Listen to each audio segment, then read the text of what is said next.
Olá, a gente está aqui hoje na Bienal de São Paulo, no Ciranda Cash, para falar um pouquinho do livro Será que meu filho tem jeito?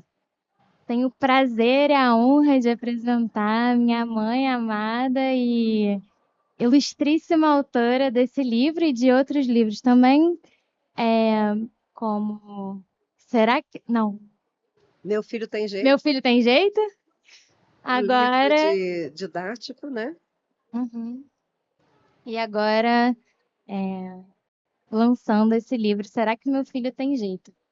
A Márcia é formada em psicologia, especializada em diversas áreas, como neurociências, terapia familiar e de casal, biodança, terapia sistêmica. E ao longo dessa carreira, ela foi ajudando muitas pessoas dentro das empresas no início dessa carreira, né? Em algum momento, os empresários disseram para ela o quanto que o trabalho que ela estava fazendo contribuía imensamente com a família deles, né? Com a mudança de paradigma da forma deles lidarem com a própria família. E aí foi um momento que a minha mãe também pensou em começar, enfim, a se dedicar mais para essa área, né, que é tão importante hoje na nossa vida, na sociedade, de da gente olhar e cuidar, que é a família, né? Em especial, famílias que têm crianças, adolescentes e a dificuldade que os pais hoje vivem por cuidar das crianças e adolescentes nesse mundo caótico, com 1 milhão de estímulos, de dificuldades. E, e aí ela criou um método, né, para poder ajudar de uma forma mais efetiva pais e mães, de uma forma mais prática, de uma forma mais contundente, porque se a gente fica só, né, filosofando sobre as coisas, às vezes a gente não consegue colocar em prática. Então, a ideia do método, da criação do método, foi justamente ter essa aplicação prática, né, mãe? Pode falar um pouco mais sobre o método COR? Com certeza, minha filha. E você é parte integrante disso, porque você muito me subsidiou com pesquisas, com estudos, para que muita coisa que eu conseguisse escrever. Você e a minha outra filha, Ana Clara, foram participantes importantes na criação do método e também na constituição de muitos conteúdos.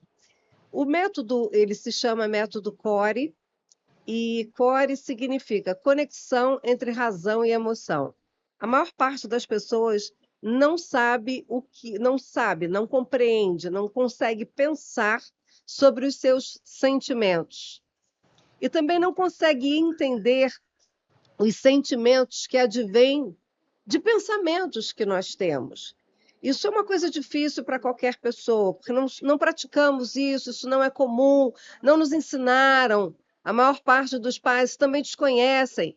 Então, ajudar não só adultos, mas principalmente desde a infância, na adolescência, a que as pessoas, né, sejam capazes de se reconhecer naquilo que pensam, naquilo que sentem, e isso traz um outro nível de desenvolvimento psicológico, emocional.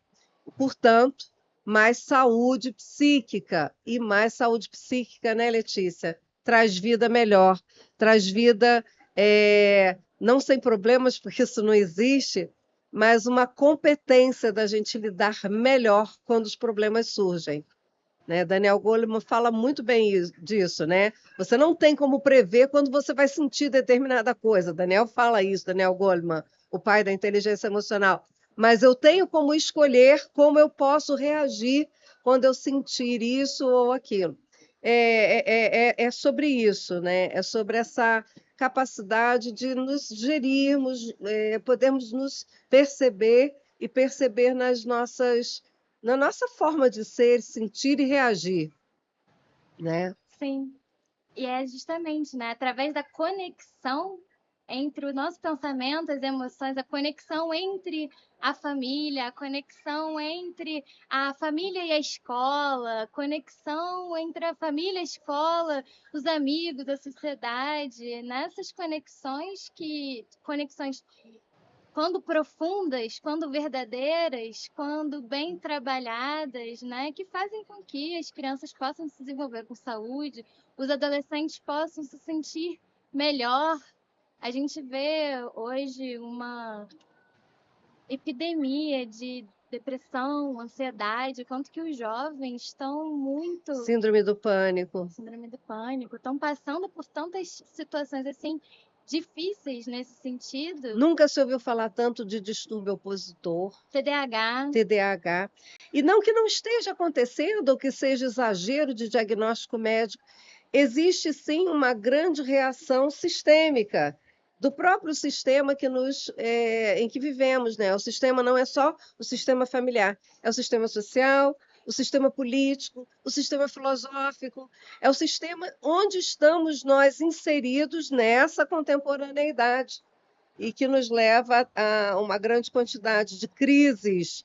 E não são só crises financeiras, acreditem, essa é a menor, mas são as crises de ordem existencial. sim, na era das redes sociais, onde se valoriza muito mais a imagem, a pose, o jeito que a pessoa se coloca, do que aquilo que ela é de verdade, a crise que isso traz para o adolescente que está começando a construir a sua identidade e precisa se colocar no mundo, tem que se colocar no mundo da melhor forma possível, com a melhor pose, com a melhor daquele jeito específico, né? O quanto que isso é Não, e quando adoecedor você fala também. de redes sociais, a gente nunca teve tão interconectado, né? Num clique você está falando com alguém do outro lado do planeta, ou talvez até fora dele, né? E, no entanto, a gente nunca teve tão pouca intimidade Sim, entre as pessoas. Então, sim, a gente está vivendo um mundo de sim, conexões que elas são rápidas, elas são imediatas, mas elas não têm um nível necessário de profundidade, que é o que nos alimenta. sim. O que nos alimenta, gente, não é aquela quantidade de cliques que você tem no seu X, né? No X ou lá no Twitter ou lá, sei lá, no, como é que é o nome daquele outro? Instagram, TikTok, Instagram, mas é a quantidade de pessoas que estariam por você e com você a qualquer hora do dia e da noite. Eu queria deixar isso registrado, porque ter um monte de cliques ou ter uma grande quantidade de seguidores não simboliza alimento emocional. Alimento emocional vem de relações verdadeiras, profundas, de pessoas que estariam com você, para você, em qualquer momento do dia, da noite, em qualquer circunstância, te acolhendo, te dando cuidados em profundidade. E isso, lamentavelmente, não é o que está acontecendo na sociedade atual. não é. Né? A gente tem esse muito parecer, a coisa do parecer, do estar bem para, mas não estar bem com, né? E quando você fala assim, eu fiquei pensando que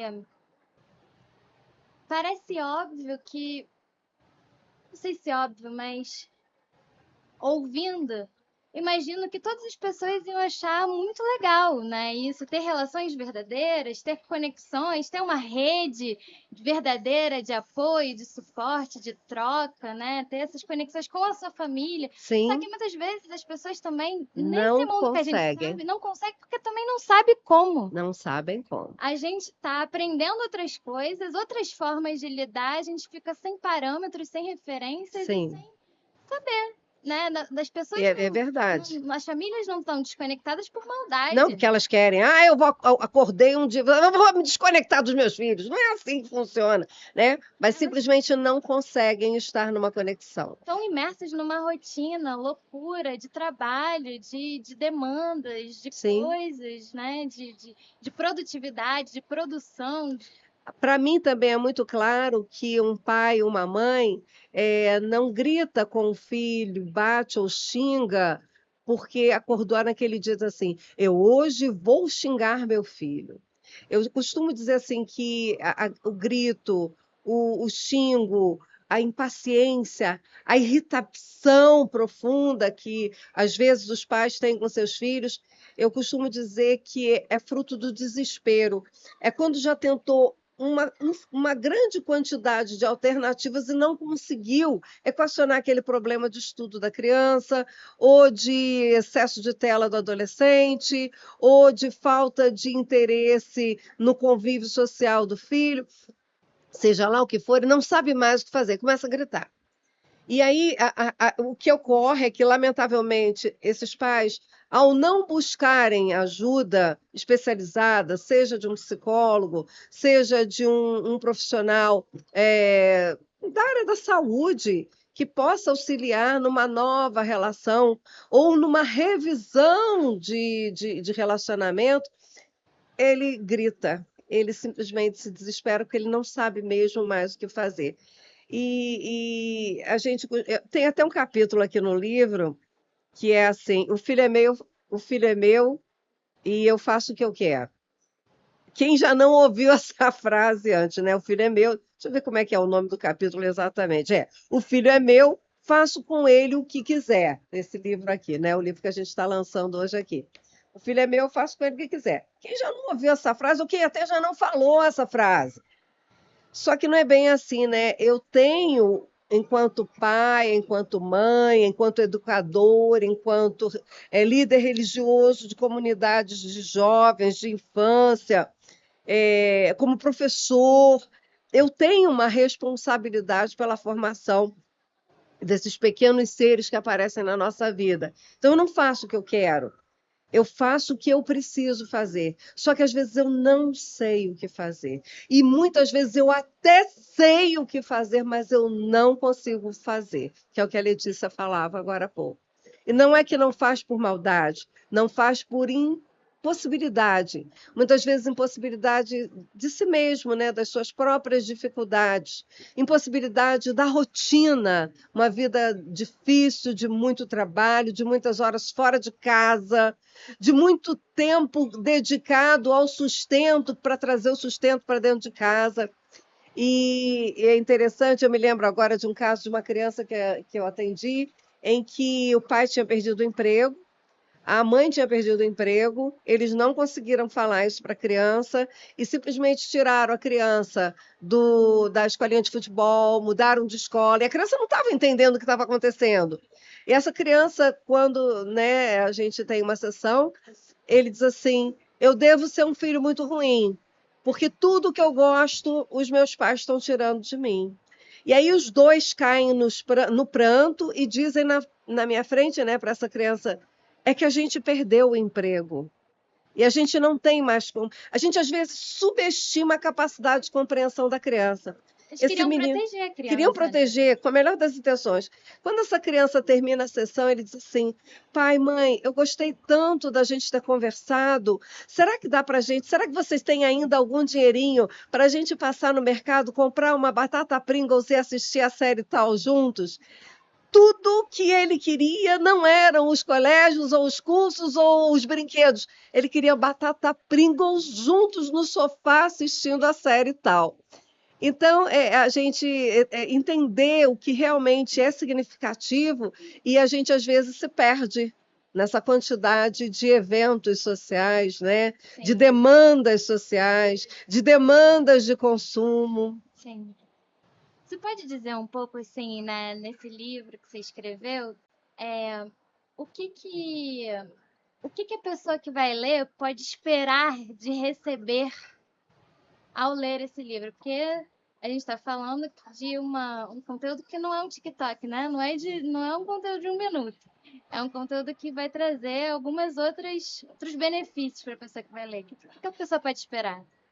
Você vai encontrar aqui capítulos que podem, inclusive, ser lidos avulsos. Você vai olhar no índice e vai dizer: esse assunto me interessa, porque um capítulo não obrigatoriamente está interdependente do outro, tá? Essa é a primeira coisa que eu quero te falar. A outra coisa que você vai encontrar são coisas muito práticas, da rotina, do dia a dia. Não é minha proposição nesse livro trazer grandes conceitos, profundidade de conceitos, mas trazer as dores que você vive na sua rotina, no dia a dia, na relação com seus filhos. E aí, talvez você não goste muito, mas você vai encontrar aqui também muitas reflexões pessoais. E não porque você esteja agindo errado como pai ou como mãe, mas porque às vezes a gente está tão envolto numa única forma de interagir com os nossos filhos que a gente não vê a possibilidade de interagir de uma forma diferente. Então, você vai receber algumas proposições, tem alguns exercícios para você fazer, algumas reflexões, tem alguns questionários para você responder, para você poder olhar para si e poder entender em si o que também está sendo difícil para você, sem qualquer espécie de julgamento, mas que você mesmo possa se perceber e alterar aquilo que vai fazer sentido para você alterar em prol de um bem maior, que é o seu bem-estar dentro de casa, que eu tenho certeza que é o que todo pai, toda mãe quer. Não existe a família margarina, mas existe a família que troca, que se encontra, que fala das suas dores, das suas dificuldades e que também ri junto. E que também tira sarro um do outro, e que se enrosca na cama no final de semana chuvoso. Existe, é possível essa vivência. E muitos de nós, quando optamos por ser pai, optamos por ser mãe, queríamos viver experiências de relacionamento dessa ordem, desse tipo, e não estamos conseguindo viver, nos frustramos. Então, será que a família tem jeito? Eu tenho certeza que sim. Eu tenho certeza que sim, porque a minha família, né, é uma família bem contemporânea, é uma família em que eu enviuvei, eu tinha 2 filhos, casei de novo e tive mais a Letícia nesse casamento. Então, é uma família complexa, é uma família que envolve opiniões diferentes, de 2 filhos, de um pai que já tinha falecido. Então, não foi uma família facinha de conduzir, mas tenho certeza que, no frigir dos ovos, todos conseguimos sair com uma certa saúde mental, emocional, e todos se relacionam de uma forma saudável e positiva, ainda que muitas coisas tenham acontecido de dores na vida de cada um de nós, para encontrar a forma de convivência nada fácil de um segundo casamento, de uma filha e irmã desses 2 filhos primeiros, meio-irmãs, e não é fácil, mas é possível a gente ter uma família que se encontra, que se ajuda, que se ama. É um prazer imenso estar aqui, podendo ter esse bate-papo com você, nesse contexto tão lindo e importante que é a Bienal do Livro em São Paulo, né? Num mundo cada vez mais acelerado e digital, a gente também colocar fé na literatura, na arte, na filosofia, né, nas conhecimento científico.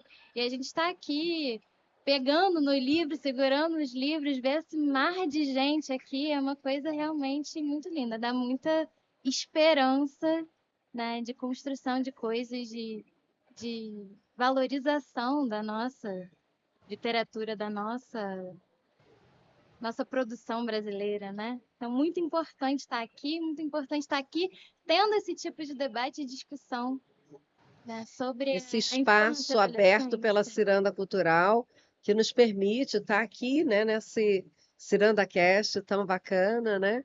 Uma alegria estar com a minha filha conversando sobre, que é uma coisa que a gente faz muito no dia a dia, a gente adora falar sobre psicologia. Uma família de psicólogos é muito gostoso, a gente amanhece às vezes discutindo temas filosóficos importantes, e a gente poder também trazer um pouquinho do nosso debate aqui foi muito gostoso.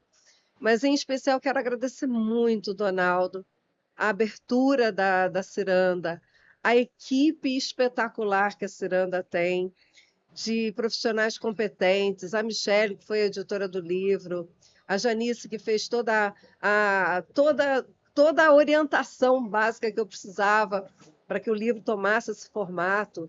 e cada um dos profissionais que esteve comigo na orientação, na organização, e essa equipe espetacular da Ciranda Cultural e, em especial, do Selo Príncipes. Então, quero agradecer muito, Donaldo, a abertura de espaço para que isso tudo estivesse acontecendo.